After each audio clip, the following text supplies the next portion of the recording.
Sənli hər xatirələrimi silib unutmuşam. Özümü təsəlli eləyib biraz ovutmuşam. Mənəm o bəxti qara, mənəm o qəlbi yara.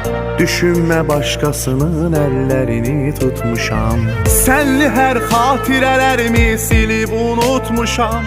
Özümü təsəlli eləyib biraz ovutmuşam. Mənəm o bəxti qara, mənəm o qəlbi yara. Düşünmə başqasının əllərini tutmuşam.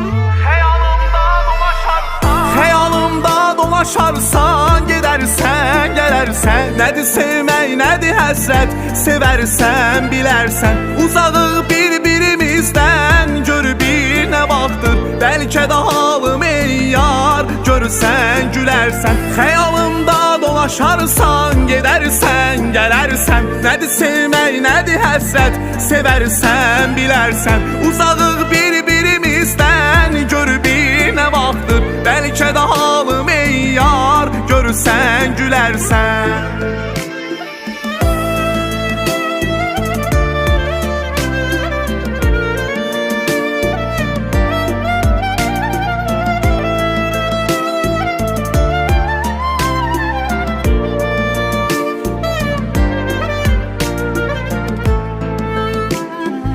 Bəzən insan dərdinin dərmanını zaman bilir.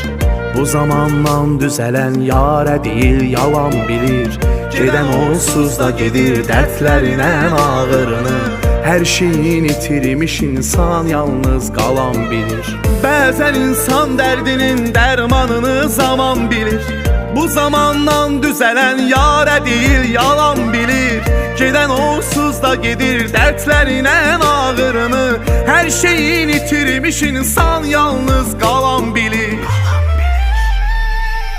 Xəyalımda dolaşarsan, gedərsən, gələrsən. Nədir sevmək, nədir həsrət, sevərsən, bilərsən. Uzağıq bir-birimizdən, gör bir nə vaxtdır. Bəlkə də halım ey yar, görsən, gülərsən. Xəyalımda dolaşarsan, gedərsən, gələrsən. Nədir sevmək, nədir həsrət, sevərsən, bilərsən. Uzağıq bir-birimizdən, gör bir nə vaxtdır. Bəlkə də halım ey yar, görsən, gülərsən.